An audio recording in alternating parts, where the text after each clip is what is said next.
Welcome to episode 53 of the Feed Your Soul with Kim podcast. Today we're going to check in. How are you doing? Is this COVID pandemic getting the best of you? I realized lately that I've been struggling a little emotionally and I have not been doing all the things I want to do. So in this podcast, I'm going to get real and tell you what's been going on. And we're going to look at the 9 areas that are having a negative effect on people's lives during this pandemic. I'm going to tell you my 4 wins and how they've helped me, and we're going to get actionable now. So let's get started.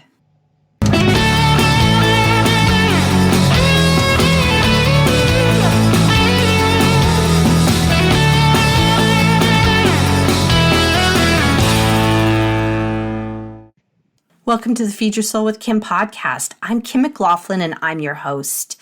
I am an author, blogger, psychotherapist, and podcaster. I help people when they're feeling frustrated, overloaded, and overwhelmed, and it shows up in overeating and just generally not feeling good about yourself. Today we're talking about checking in, and this is my chance to check in with all of you about where I'm at, but I want you to also use this as an opportunity for you to check in with yourself and really have a look at how are you doing, because I'm finding people aren't feeling so good.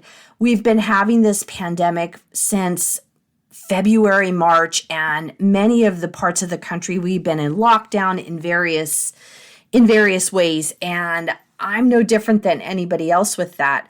What I noticed, or how I kind of came to realize I needed to have this check-in with myself and with all of you, is because I realized recently that I hadn't done my podcast for 2 months, which was really kind of odd because I had been doing this podcast for 52 weeks pretty consistently before these last 2 months. And I had been placing the podcast on my list to do, and I just wasn't doing it. I was finding other things to take over my time. What I did was I started to ask myself, why am I not doing this? Is this something, is the podcast something I don't want to do anymore? And what I found was I actually really did want to do it, but something was happening inside of me that was blocking me from moving forward and from getting kind of back in the saddle, so to speak, and doing it. It reminded me of my clients and how everybody I talk to, they have this kind of general sense of malaise, or this sense of not being able to get everything done, or things just not feeling right. And what I ask them consistently is, so how is this pandemic affecting you? How are you feeling about it? And they'll generally say to me, oh, I'm doing okay. It's all right. I'm getting through it. And when we talk deeper about this pandemic and how it's been affecting their lives, I actually find, and they find, that it's had a great effect on their lives, and there's more going on and more struggle than they've really realized. A year ago, our lives looked really different than it does today, and I want to honor for all of you that it does look different, and let's check in about that and be honest that there might be something different going on, or it feels different, and that maybe you don't like it, because I don't like it. I find it difficult to maneuver through, but it's something that is real and is actually affecting my life as it is affecting your life. So how did I get to this point with my check-in? I want to talk to you through what I did so you can do this for yourself too. And what I realized was that I just felt off. I didn't feel quite settled in myself, and I wasn't doing the things that I would normally do, such as doing this podcast. So I started to evaluate, why was I feeling off? What was different in my life? And I came up with 9 areas. There's probably even more if I really talked more about what's going on, but there are 9 areas. I got to tell you, nobody in my family is sick. Nobody has got the coronavirus. Nobody has been sick by this disease or by this illness. So I don't want to put that out, because there's probably some of you that have had people that have been very sick, and that's an even bigger effect on your life than what I'm going to talk about for my life. So here's some things that I've noticed that have happened for me that have led me to feel off during this pandemic. One, my daughter is home in virtual school, and that's been really tough for her, as I think it is for most families, to not be in school, not being seeing her friends, and not having that face-to-face interaction with her teachers. At this point, they're back to school part-time in a what they call a hybrid model, but she still doesn't get a lot of time with her friends or with her teachers, and they have to wear a mask and they have to clean up. And so it looks very different than it did last year. So that's one area that's different. The other for me is that I decided to let go of my physical office space and do psychotherapy virtually from my home office. And that's a huge change for me because I'm very much an extrovert and like to be out with people and out in community. And this has been a huge change for me. It's actually ended up being a good change in terms of my business and my family life. So I am grateful that I have this opportunity. Since I'm doing my private practice psychotherapy office virtually at home, I can be home when my daughter is home doing her virtual school. And so that had worked out and continues to work out really well.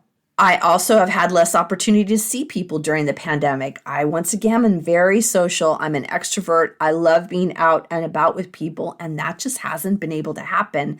And I've been feeling the effects of that and the effects of not being in close proximity with other people. I've had less time with my extended family, less time with friends, and that, once again, has been hard for me. And I want to own that probably is the same for many of you, that you might not be seeing anybody at all, or you might be seeing people on a limited basis, but it still has been very different for us. Our vacation was canceled and we have had less trips than normal. And that is something I always look forward to. We looked forward to this great trip over the summer and it just wasn't able to happen. So I feel sad about that. In the beginning of the virus, back in March, my husband was sent to work from home virtually, and we had obviously less space with me working from home and him working from home, and our daughter having school at home. And we made the best of it. But after about a month into the pandemic, he was laid off. They didn't have enough work, and that has been an interesting difficulty for us. And I know that's been a difficulty for many people in terms of being laid off, having limited amount of works, not knowing even if you could go back to work or if there would be a job available for you. And it creates job stress, but it also creates financial stress on families, as it did on mine. And that has been tough. Another area that has been difficult for me that I never would have thought of is just feeling physically off, partly because my gym was closed in the beginning of the pandemic. And so we were doing virtual workouts, which I found kind of difficult. I'm not as motivated to do virtual activity as I am to do it in the gym itself. And I noticed that my body is feeling a little more stress because of the amount of sitting that I've been doing. I sit to do the therapy, but also there's not a lot of places to go out to. So I noticed that I'm not having that kind of, walk to the car, drive somewhere, get out of the car, walk around the store, go meet with people and walk around. That hasn't been happening. So there's been a lot more sitting. And I have noticed that in my back and in the various parts of my body, that it's just not felt so good. The other thing for me that's happened in my life is I've really been feeling emotionally the instability in our country and in the world around the pandemic, around elections, around just differences of opinions. And I've noticed that that's made me feel really off and really unsettled and unbalanced. And I want you to wonder for yourself, is that maybe something that's going on for you too, that all the instability that's going on has been affecting you also? Lastly, what I've realized with my clients and also for myself is that I've been using food for comfort more than I used to. I talk about food as using intuitive eating and getting back in touch with your body. And I got to say, especially in the beginning of the time with the pandemic when we were at home and kind of scared about what was going on without a lot of understanding about the coronavirus, is that I ate more than I would usually eat, and I would eat foods that I wouldn't normally eat. And I've noticed that a lot of my clients have been talking about that.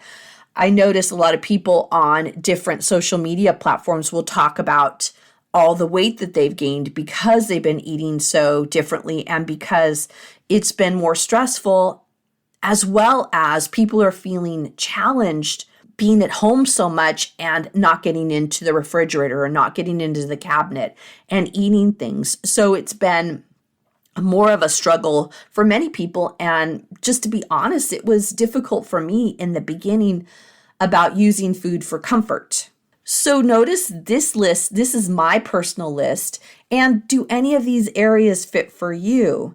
Truthfully, as I look over this list and when I began to realize that I was feeling this way and I had these really 9 areas of difficulty impacting me, I realized that this was the time I needed to reimagine how I was going to live my life and what I was going to do for my personal care and my personal wellness.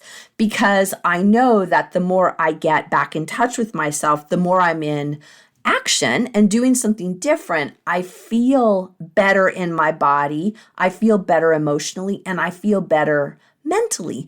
When I feel better, I do better. And that actually is one reason why I'm able to do this podcast right now, because I have been instituting or reimagining how I live day to day, the things that I do day to day, in order to kind of recycle or finish that loop of noticing what's going wrong, having that check-in with myself, and then now what am I going to do differently about it?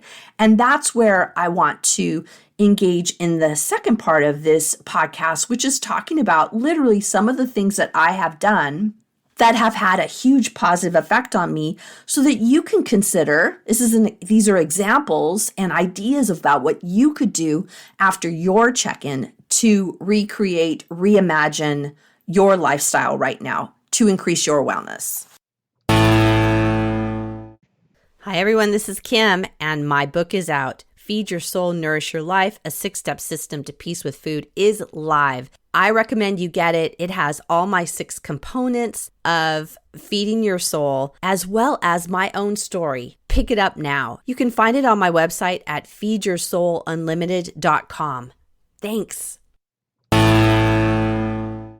The first and most important thing, which really surprises me when I looked at it, was I made a commitment to increase my movement. I told you that my gym shut down. We had been doing virtual workouts, and that wasn't great for me. I had been doing walks with my family, but then in California, we started having a lot of fires, so I couldn't walk outside like I did because the smoke was horrible outside.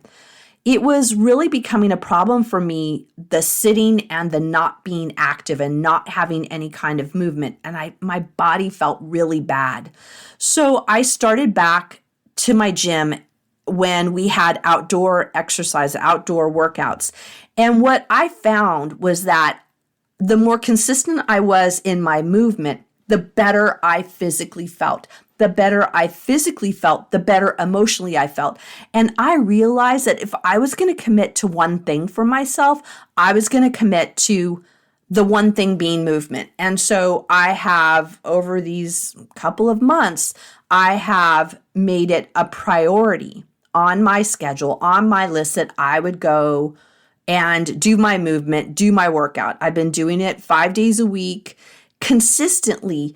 And I've noticed that when I made it the one thing, I made it really important for myself, really a non-negotiable, I go and do it. I know the other day I was thinking on my way to the gym, I thought, oh, Kim, you could not do this today. Let's just go do a walk. Let's take it easy today. And I checked back in and said, no, this is my commitment to myself today to go do this. This was something I had said I wanted to do because it was making me feel better and I need to go do it.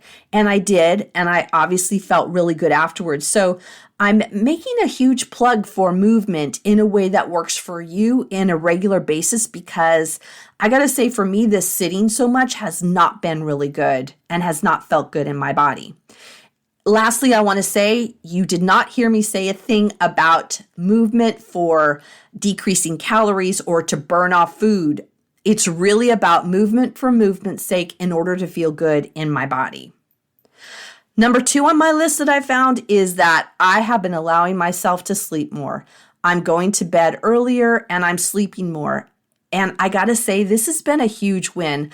In times of stress, for me, sleep is super valuable, and I've actually been allowing myself to sleep in later, to go to bed earlier, to really allow my body to rest, and that has been a huge win. A year ago, I would have been up at a certain time, getting ready and doing certain things, or kind of sleeping less, and this has been really impactful for me to allow myself to increase my time sleeping. The third thing that I have noticed that's been super effective for me is getting back in my rhythm with food.